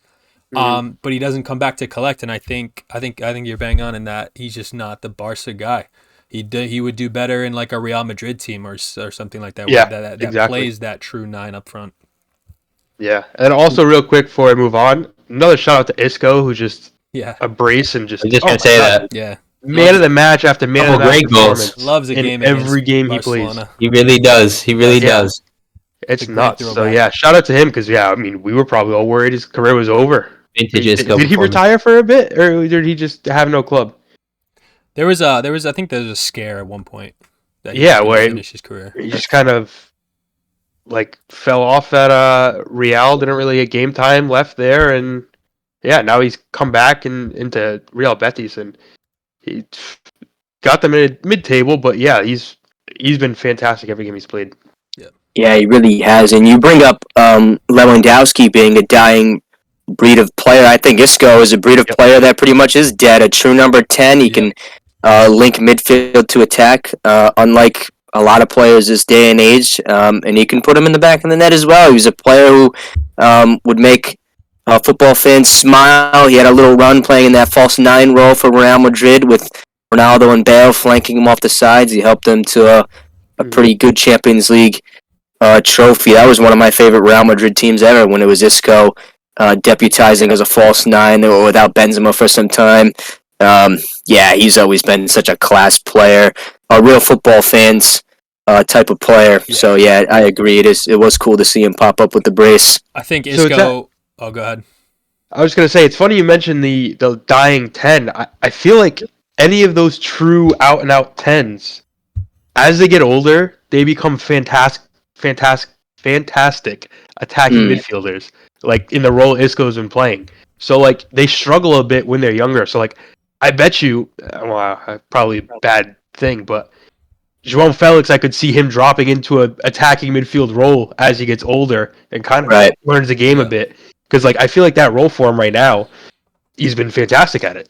Yeah. I'll just say what I was going to say. Is I think Isco would go down, and he'll always be in that conversation. You know, with those like late night conversations in the group chats or over a couple of drinks when we're like, "What's the most underrated player in history?" I think he deserves to be in that conversation. He might be one of them. Yeah. Isco will be he'll be a streets we'll never forget baller in a few years. But even I mean he's bigger than that, I think, because some of those. I hope he is, because you know what I mean? He was one of my favorites. I mean, what a great player! All these years, I mean, growing up watching him, it's been a privilege watching him. In my opinion, he's world class. Yeah, absolutely. Yeah, I don't want to keep going, but he was, and now I'm thinking he was almost one of my favorite players. I still remember when he popped up with Malaga in the Champions League, and they had Eliseu and a couple other players in that Malaga team. I think they went to the quarterfinal. They got dumped by Dortmund, right? Felipe Santana scored late. Yeah. Same season when I think it was Lewandowski's Dortmund that had gone to the final of the Champions League and lost. So yeah, Isco feels like he's been around for years. I must have been 11 or 12. Yeah, he was. What a watch! So good, so good. Before we move to our big tournament that we're going to talk about, just a little stat that Angelo actually brought up for all the soccer nerds, this is an unreal stat, by the way. I'm glad you pointed this out to me because I love stuff like this. In the Eredivisie, we had PSV, after 18 matches, finally dropped their first point. After 17 straight wins, they tied 1-1 away. That's insane, dude. 17 straight wins, undefeated for 18 games. That's you see that every now and then, halfway through the season, having a first good half of the season. But 17 straight wins is unreal. Yeah, I think there's a couple of crazy stats too. I mean, only 8 goals conceded in the league. They're on pace to have the best season the Eridivisie's ever seen. The Eredivisie, a league who I've been growing more and more of an affiliation with, not just only as my interest of the beautiful game has grown, but also with my playing of So Rare. I had a nice win from my Go Ahead Eagles this weekend, 2-0. They're pretty much the best of the rest in the Eredivisie outside of the Big Five. But yeah, it's such a great league. There's a lot of quality in this team. They always make good signings, and yeah, it's cool to see a team like that. Ton of youth, yeah. I don't have the stat, but that average age has to be real low. I think because there's only a handful of experienced players, and like Luke de Jong, who's having a phenomenal season, 15 goals at the ripe old age of 33. And then like Irving Lozano just comes in, brings some quality. He's an experienced player in Europe. But then just I mean, you got kids like Ricardo Pepi who are pretty exciting to watch, and he's doing really well with the minutes he gets. Has the highest goals per 90 ratio in the team. I mean, that's just so exciting. If you're just a Netherlands, just a Eredivisie fan, maybe besides Ajax, that's got to be exciting to see. You know, like your club just performing so well. Yeah, and even for the Netherlands as a whole, they've kind of been doing their own Italy impression themselves, not always there at the big tournaments, these past couple of tournaments. So it's cool to see the Eredivisie have a resurgence, and it's a league I enjoy following. I mean, there's a reason why the biggest clubs and the biggest leagues seem to dip their hands into the Eredivisie and even the Belgian league. I don't want to speak about the Belgian league too much, but we saw Antwerp win 4-1. It seems like they're going to have their little 18-year-old starlet poached out of their team. I think Atletico Madrid just agreed a deal for Arthur Vermeeren, if I'm not mistaken. Yeah, I think I saw that too. Yeah, I mean, there's quality players in these leagues. I enjoy watching it. Antwerp obviously came off winning the Belgian league last year. But yeah, it's good fun. It's something that fills in my weekends when there's a 2-hour window of no top 5 leagues on. I throw on a little Netherlands. I throw on a little Belgian league. So something I've been following and wanted to bring up. Yeah, absolutely. I think those kinds of leagues, even the Portuguese league, we talk about it more just because me and Jay are just avid fans. But it's because people just talk about the top 5, even mostly the Premier League, honestly. But a lot of these lower leagues that get poached all the time, they have fantastic storylines. Yeah. And that's what honestly we hear. I mean, that was the creation of this podcast. No, we wanted to make sure that the world knows about these teams, these clubs, and these players. So it's nice to see when these storylines are really, really exciting. But finally, moving to, by the time this pod posts, we will have seen the group stage wrap up in the AFCON. But as of recording, there is 2 groups left to play their final game. And what an AFCON it's been, I think, so far. I think there's been upsets. There have been resurgencies in clubs that started poorly. Nations that have started poorly. Just some fantastic games and some outrageous performances from clubs you wouldn't expect. I mean, nations, I keep saying clubs. But just initial thoughts, guys.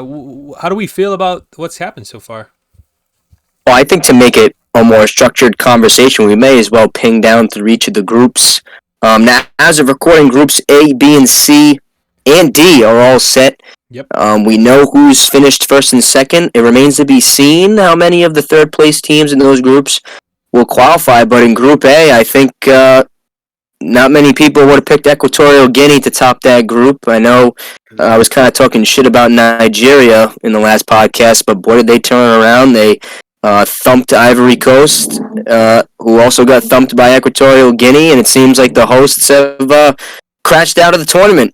What did you guys think of Ivory Coast's collapse? I, for one, was pretty shocked. I didn't foresee that coming. Yeah, that was embarrassing. They've got a solid team. I mean, you got a couple, like you have like Nicolas Pepe. If you got to rely on him, like we know in the big moments, Yeah. he put him in Arsenal, and he couldn't really cut it there.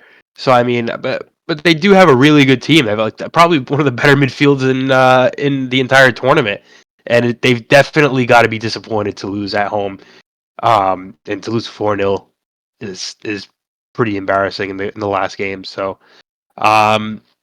yeah, like you said, we probably shouldn't have been too surprised. Probably had a little bit too much hype around them, given they were at home. But yeah, you have to think they do better.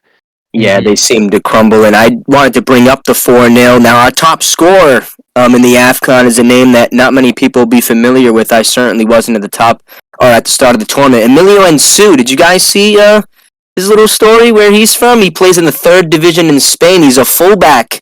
He's actually a right back for his club, but he applies his trade as the number 9 for Equatorial Guinea. He's a makeshift striker. He scored a hat trick, and he's the top goal scorer, 5 goals in 3 games. We'll see. Who knows? Who knows how far they can go? But they're in incredible form. There's such a great team spirit. I managed to catch most of the game against the Ivory Coast. They run until the final minute. They believe in themselves. They were turning Ivory Coast over. They couldn't breathe. It was unbelievable. That is actually the craziest thing. I saw that today. I couldn't believe what I was reading. That's unreal, and it's a shame. It's a shame he's only figuring out his goal prowess at 34. If had he done this any younger, right? He could be a leading striker somewhere in Europe. Oh, well, if he was 17, Madrid would be calling. Oh, absolutely. That is unreal. I love that kind of stuff. I mean, we've seen that with a couple of world-class players that start their trade in the academy at a different position and end up in net when they start as a striker. But yeah, Ivory Coast. I just think I don't know if I always thought that they fielded their best team. I'm not always super familiar with some of these other names, but I feel like I'm familiar with names on their bench that are just not getting on. I don't know if it was a tactical thing, but I think they severely underperformed. But I also think obviously Equatorial Guinea did really well to get out of that group and top that group, especially with heavy hitters in Nigeria. Another club that I think performed really well, and then a club that also I think underperformed a lot, just like Ivory Coast, would be Ghana and Cape Verde. Cape Verde had a fantastic run of games where they topped their group, and then Ghana just couldn't do anything, and Egypt finishing second in that group on 3 straight draws. I think they're gonna get actually smacked out. They don't have an opponent as of right now in the knockout phases, but I think they're gonna get knocked right out, especially without Salah there. And even with Salah, couldn't get it a result. And now his name just slipped my mind, but former Benfica manager is their current manager. He definitely would made Rui Vitória. Rui Vitória, that's what it was. Yeah. I knew it was Rui something. Jesus. Definitely made Fernando Santos proud with 3 straight draws too. Yeah, to get through. This is actually and this is actually an interesting group. There's actually a little bit of breaking news. I don't know if you guys have had Twitter open, but Chris Hutton, the Ghanaian manager, has been sacked. I don't think anybody was shocked to see that, especially after the first result when they lost and the fans were wrongfully attacking him. You never want to see anything like that. But yeah, Ghana are as good as dead in this tournament. I think there's a way that they can qualify. They need help from other teams. It's not in their hands. But Mohamed Kudus' interview summed it up pretty well. He's absolutely speechless. I mean, they were leading the game against Mozambique 2-0. They had 2 penalties. It seemed like it was smooth sailing and they were going to qualify, and then they gave up 2 really late goals. 90th minute, a penalty, and a header from Ray Nildo, who's been a decent servant in the European game. Obviously was applying his trade at Atletico Madrid for some time. But yeah, this was a wacky group too. I don't think anybody would have thought Cape Verde was going to go unbeaten, but it's something that makes the AFCON special. It's cool to see. We saw a classic AFCON goal with that Bebe free kick, too, for Cape Verde. Yeah. That was sick. Yeah, that lost me my rivals game. So with that, we can move on to the next group. Group C finished about pretty much standard. I think this is exactly how people would have thought it would have shook out. Senegal topped the group. They've been absolutely unbelievable. I managed to watch the whole Senegal-Cameroon game. They were just on a complete other level. From Cameroon, some of the passing moves that they put together, forgive me, but a lot of people would think that wasn't a very African way of playing. I think a lot of people stereotype the African game to be more physical, more back and forth, pinball, half the balls go out of bounds, and a lot of mistakes, but Senegal play a really organized game. They move the ball around well. They have some players that have played for some really important teams. Sadio Mane, obviously a Champions League winner. He's somebody that I think should have won a Ballon d'Or, and he's playing up to the standard. He's given captain contributions. Senegal, the real deal. I think they should be the favorite to win the tournament. Yeah, they have some top quality talents in their team plying their trade across Europe, and then obviously some of them in the Saudi Pro League, where we know competition is spicing up there. Their right back, who often plays in the midfield too, but Crepin Diatta had a fantastic game with an assist. Just overall, I mean, like, they're just the team I think that have like the most recognizable household names in their starting 11 that are still playing at some of their top performances. So yeah, they're definitely favorites to win the tournament. But I think Guinea, who managed to squeak through to qualification in third place, I still think if they can recuperate, improve performances a bit, they could still make a deep run despite finishing only third in their group. I think they're a little bit of a dark horse. I know we had touched about them a little bit before. Yeah, welcoming signs. They got Garousi back. I think it's his first game in a while, right? I think he was coming off injury. For a few weeks. Yeah, and they rested the majority of their squad, the majority of the starters that from match day 1 and match day 2. So, I mean, we'll see what happens. It's getting exciting. There's 3 teams in this tournament, 3 teams in this group that are really strong, and it looks like they're all going to advance. Yeah, absolutely. Yeah. I haven't gotten Nigeria in the next round. Yeah, that's a big game. Oh, wow, yeah. So, I haven't gotten to see too much AFCON games, but the most I've seen is definitely Senegal over a few games, and they look good. Really good. Yeah, they look fantastic. Yeah, I think they should easily be the favorites to win the whole thing. Mm-hmm. Yeah. Real quick, I just wanted to touch on the Onana situation with Cameroon. I mean, Oh yeah, good point. Yep. They did all this special bullshit for him to get special clearance for him to go out there, and they said he wasn't gonna miss the first game. He missed the first game. They flew him out there for the second game. He played the second game, and now they benched him for the third game. What the fuck is going on there? And then another thing too that really bothered me. Did you guys see that clip of him running up the field to give Nkudu advice on a free kick? Yeah. What in God's name did he have possibly had to say that was so important that he needed to run 80 yards up the field on an attacking free kick to tell Nkudu? I like that. The decision making of this guy is just fucking unbelievable. I don't know how he got to this point in his career doing some of the things he does, man. It just makes me ask so many questions every time I watch the guy play. Yeah, I think a couple weeks ago when you said that he's emotional and just has a weird attitude. I think you nailed it on the head. I think his career is going to hinder on the fact that he's just when it comes to decisions, he just doesn't make good ones. I don't know. What are you doing? Like every time I watch him play, I ask so many questions, and I hate to do it because, like I said before, like when he was at Inter last season, he was brilliant. Like he was really a great goalkeeper. I didn't really see him do this kind of shit, but like now, like I said, he's like the emotional stuff. He's questioning things. He's thinking about stuff more. I think he's just lost his head probably at this point. Yeah, and he had an interesting career too because he had that he started off with Ajax when they had that ridiculous season with that quarterfinals was it quarterfinals or semifinals of the Champions League? Semis, yeah. And then was it like a doping thing that he had where he was like suspended? Yeah, right. And then that happened, and then he had a fallout with Cameroon, and then he basically went MIA for a while because I think he was playing like for an even worse team.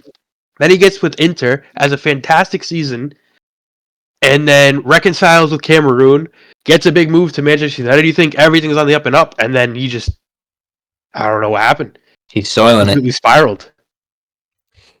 So yeah, that's he's an interesting situation for sure. Yeah, I really just don't know what's going on. A lot of questions. Yeah, a lot of questions for sure. Yeah, and then we can just move to the last group that's already decided. Angola topping the group, pretty cool. And Algeria have crashed out pretty unexpectedly. I think a lot of people would have thought Algeria would have went unbeaten in this group, and they didn't win a game. Yeah, because this group on paper just didn't look all that strong. Algeria looked like they, like you said, could have smoked it through. And Algeria usually one of the best teams in Africa these past couple tournaments.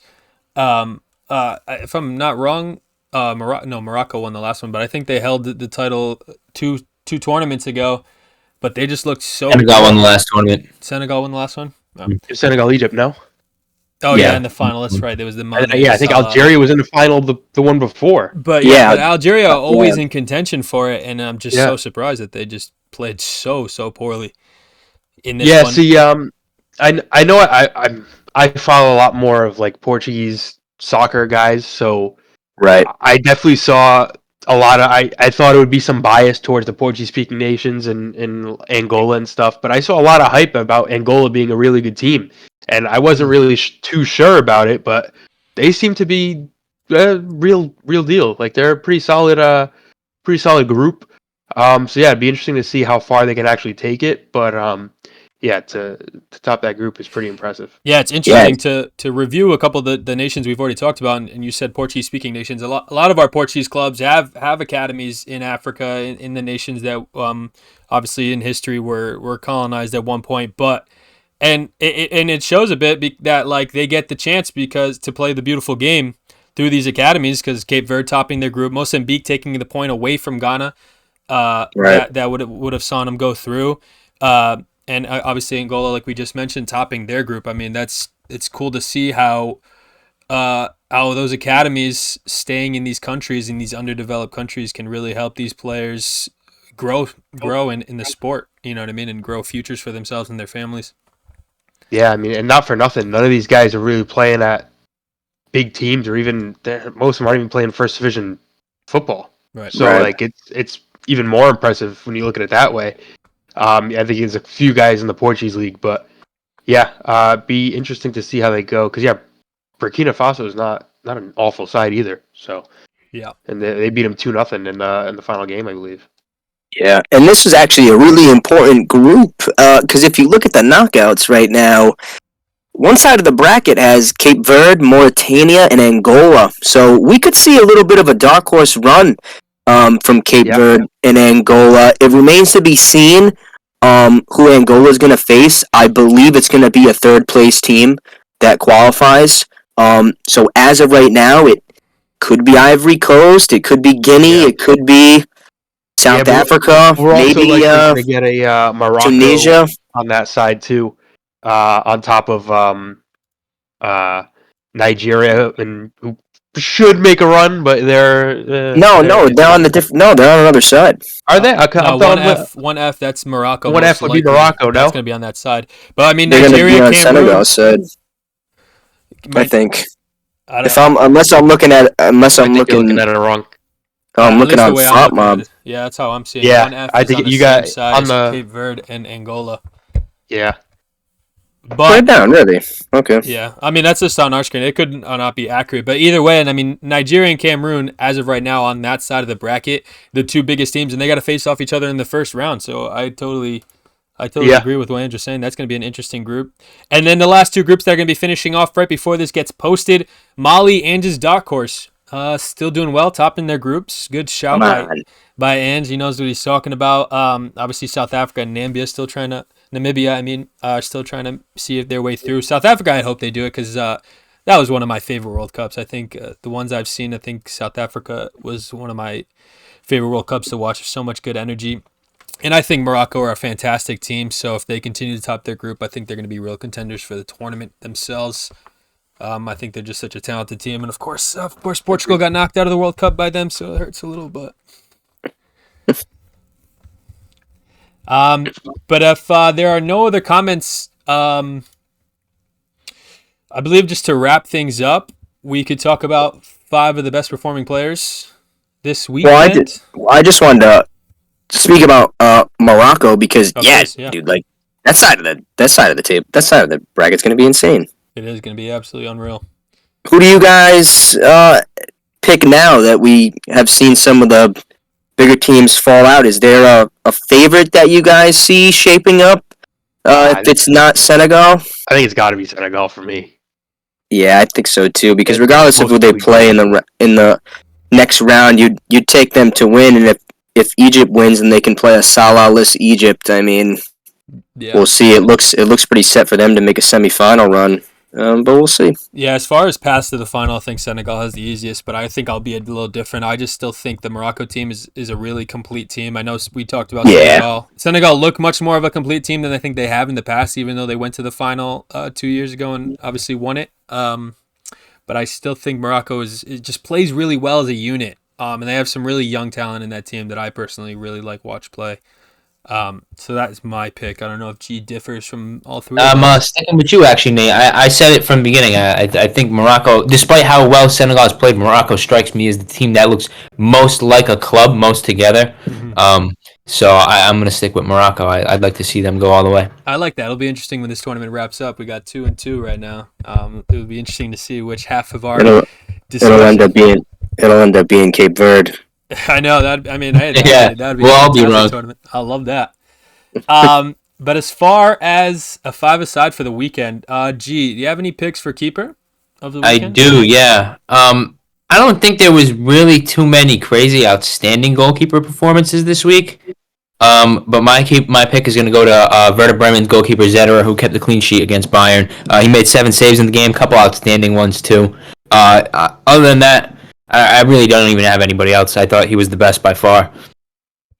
Yeah, that was definitely a really good performance. Obviously, we talked about that game and what that meant for the table. So Can I interject? Yeah, absolutely.